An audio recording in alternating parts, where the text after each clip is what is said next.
Hello student, welcome to All Knowledge Chart. আজি আমি এই ভিডিঅ'ত এইচএছ ছেকেণ্ড ইয়াৰৰ ইংলিছৰ ফ্ৰেমিঙৰ পোষ্ট ছেকশ্যনত থকা দ্য লাষ্ট লেছন চেপ্টাৰটোৰ মষ্ট ইম্পৰ্টেণ্ট কুৱেশ্যন এনচাৰ আলোচনা কৰিম। এই কুৱেশ্যন এনচাৰবোৰ আপকামিং এইচএছ ফাইনেল ইয়াৰ এক্সামৰ বাবে বহুত বেছি ইম্পৰ্টেণ্ট হ'ব। এই ভিডিঅ'টো হ'ল দ্য লাষ্ট লেছন চেপ্টাৰৰ পাৰ্ট 1ৰ ভিডিঅ'। এই ভিডিঅ'ত মই তোমালোকক 1 মাৰ্কৰ কুৱেশ্যন এনচাৰবোৰ প্ৰভাইড কৰিম আৰু নেক্সট ভিডিঅ'ত তোমালোকক 2 মাৰ্ক আৰু 5 মাৰ্কৰ কুৱেশ্যন এনচাৰবোৰ প্ৰভাইড কৰিম। সো নেক্সট ভিডিঅ'বোৰ সকলোৰে আগত পোৱাৰ বাবে তোমালোকে মোৰ এই চেনেলটো ছাবস্ক্ৰাইব কৰি লোৱা। বলা এতিয়া আমি দ্য লাষ্ট লেছন চেপ্টাৰটোৰ 1 মাৰ্কৰ কুৱেশ্যন এনচাৰ আলোচনা কৰোঁ। 1 নম্বৰ কুৱেশ্যন হ'ল who is the author of the last lesson. অসমীয়াত মানে কি কৈছে, দ্য লাষ্ট লেছন চেপ্টাৰটোৰ লেখক কোন? এনচাৰ হ'ব the author of the last lesson is Alphonse Daudet. 2 number question হ'ল what was Franz in great dread of. মানে হৈছে ফ্ৰান্সে কিয় ভয় খাই আছিল? এনচাৰ হ'ব Franz was in great dread of scolding from his teachers M Hamel. মানে এম হেমেলে গালি দিয়াৰ ভয়ত ফ্ৰান্সে ভয় খাই আছিল। তোমালোকে বুজি পালে কমেণ্ট কৰিবা। 3 নম্বৰ কুৱেশ্যন হ'ল what did France think for a moment. ফ্ৰান্সে এক মুহূৰ্তৰ বাবে কি কৰিব বিচাৰিছিল? এনচাৰ হ'ব for a moment France thought of running away from his class that day and spending day out of doors. মানে ফ্ৰান্সে এক মুহূৰ্তৰ বাবে বাহিৰত কটাব বিচাৰিছিল, মানে দিনটো ফ্ৰান্সে বাহিৰত কটাব বিচাৰিছিল। 4 নম্বৰ কুৱেশ্যনটো হ'ল what is the name of the blacksmith in the last lesson. অসমীয়াত মানে কি কৈছে, দ্য লাষ্ট লেছন চেপ্টাৰটোৰ ব্লেক স্মিথজনৰ নাম কি আছিল? এনচাৰ হ'ব the name of the blacksmith in the last lesson is Wachter. মানে ব্লেক স্মিথজনৰ নাম আছিল হোৱাটছাৰ। নেক্সট কুৱেশ্যন হ'ল what did Franz find so' unusual at school that morning. অসমীয়াত হ'ল সেইদিনা ৰাতিপুৱা স্কুলত ফ্ৰান্সে কি ইমান অস্বাভাৱিক বুলি পাইছিল? এনচাৰ হ'ব Franz found that morning the school was as quiet as a Sunday morning. মানে ফ্ৰান্সে দেখিলে যে সেইদিনা ৰাতিপুৱা স্কুলখন দেওবাৰৰ ৰাতিপুৱাৰ দৰেই যথেষ্ট আছিল। এইবাৰ 6 নম্বৰ কুৱেশ্যন হ'ল হাউ লং ডিড এম হেমেল টিচ ইন হিজ স্কুল। অসমীয়াত হ'ল এম হেমেলে কিমান বছৰ ধৰি স্কুলত পঢ়াইছিল? এনচাৰ হ'ব M Hamel thought for 40 years in his school. মানে অসমীয়াত হ'ল 40 বছৰ শিক্ষকতা কৰিছিল। এইবাৰ 7 number question what is the river mentioned in the last lesson.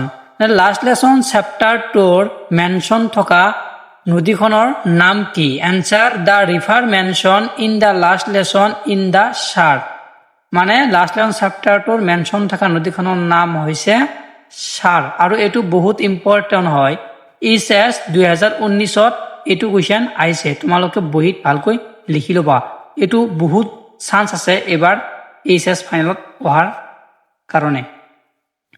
8 নম্বৰ কুৱেশ্যন হ'ল what did M Hamel say that he would ask his student that morning.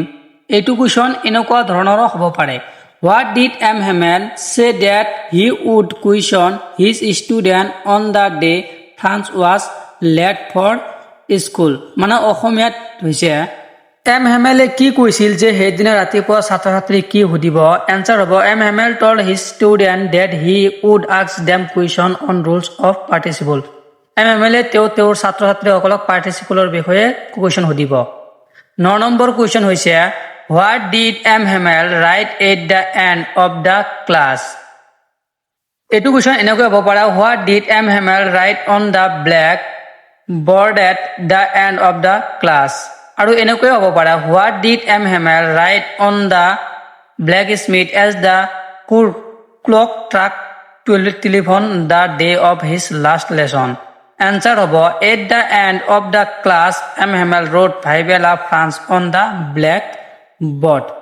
তাৰমানে কুৱেশ্যনটোত কি কৈছে, এম হেমেলে ক্লাছৰ শেষত কি লিখিছিল যে ফাইবেলা ফ্ৰান্স আৰু এইটো কুৱেশ্যন 2015 চনত আহিছিল আৰু বহুত ভেৰি ইম্পৰ্টেণ্ট তোমালোকে বহিত এইবোৰ কুৱেশ্যন লিখি লোৱা এইবোৰ 2027ত অহাৰ চান্স আছে 10 নম্বৰ কুৱেশ্যন হ'ল what is the meaning of vive la France এইটো কুৱেশ্যন এনেকৈ হ'ব পাৰে what does vive la France stand for মানে ফাইবেলা ফ্ৰান্সৰ মিনিংটো কি answer vive la France stand for long live France এইটো বহুত ইম্পৰ্টেণ্ট হয় তোমালোকে সকলোবোৰ কুৱেশ্যন আনসাৰ ভালকৈ বহিত লিখি ল'বা আৰু বহুত ইম্পৰ্টেণ্ট হয় এইবোৰ কুৱেশ্যন 11 নম্বৰ কুৱেশ্যন হৈছে what did M Hamel want to give his student before going away মানে অসমীয়াত কৈছে এম হেমেলে যোৱাৰ আগতে তেওঁৰ ছাত্ৰ ছাত্ৰীসকলক কি দিব বিচাৰিছিল এনসাৰ হ'ব M Hamel wanted to give his student everything he knew before going away মানে এম হেমেলে যোৱাৰ আগতে তেওঁৰ সকলোবোৰ নলেজ তেওঁৰ ছাত্ৰ ছাত্ৰীক দিব বিচাৰিছিল তাৰমানে এভৰিথিং তেওঁ যি জানে যেহেতু এম হেমেল শিক্ষক হয় 12 নম্বৰ কুৱেশ্যন হৈছে you can imagine how I blushed and how frightened I was why did little Franz blushed অসমীয়াত হৈছে তুমি কল্পনা কৰা মই কিমান ভয় খাইছিলোঁ ফ্ৰান্সে কিয় ভয় কৰিছিল এনসাৰ হৈছে little Franz blast because he was late to school মানে ফ্ৰান্সে স্কুললৈ আহোঁতে বহুত দেৰি হৈছিল আৰু তোমালোকে যদি মোৰ হোৱাটছআপ গ্ৰুপত জইন হোৱা নাই ডিছক্ৰিপশ্যনত মোৰ হোৱাটছআপ চেনেলৰ লিংক দিয়া আছে অতি শীঘ্ৰে জইন হৈ লোৱা ইম্পৰ্টেণ্ট কুৱেশ্যন এনচাৰবোৰ পাব কাৰণে এবাৰ 13 নম্বৰ কুৱেশ্যন হৈছে what did M Hamel do when he wanted to go' fishing অসমীয়াত হৈছে এম হেমেলে যেতিয়া মাছ ধৰিবলৈ গৈছিল তেতিয়া কি কৰিছিল এনসাৰ হ'ব when M Hamel wanted to go' fishing he gave his student a holiday তেওঁ যেতিয়া মাছ মাৰিবলৈ গৈছিল তেওঁ সেইদিনা স্কুল বন্ধ দিছিল আৰু এইটো HS 2013ত আহিছিল আৰু বহুত ইম্পৰ্টেণ্ট হয় 14 নম্বৰ কুৱেশ্যন হৈছে what is a fish book what is a fish hook মানে ফিছ হুক মানে কি a fish hook is a kind of tool with the help of a fish could be caught আৰু এইটো বহুত important হয় এইবাৰ 2027ত অহাৰ চান্স আছে 15 নম্বৰ কুৱেশ্যন হৈছে how did M Hamel wish to honour his last lesson answer হ'ব M Hamel wish to honour his last lesson by putting his finished closed ভিডিঅ'টো ভাল লাগিলে তোমালোকৰ বন্ধুবৰ্গলৈ শ্বেয়াৰ কৰিবা আৰু 2 মাৰ্কৰ আৰু 5 মাৰ্কৰ কুৱেশ্যন আনসাৰ নেক্সট ভিডিঅ'ত আলোচনা কৰিম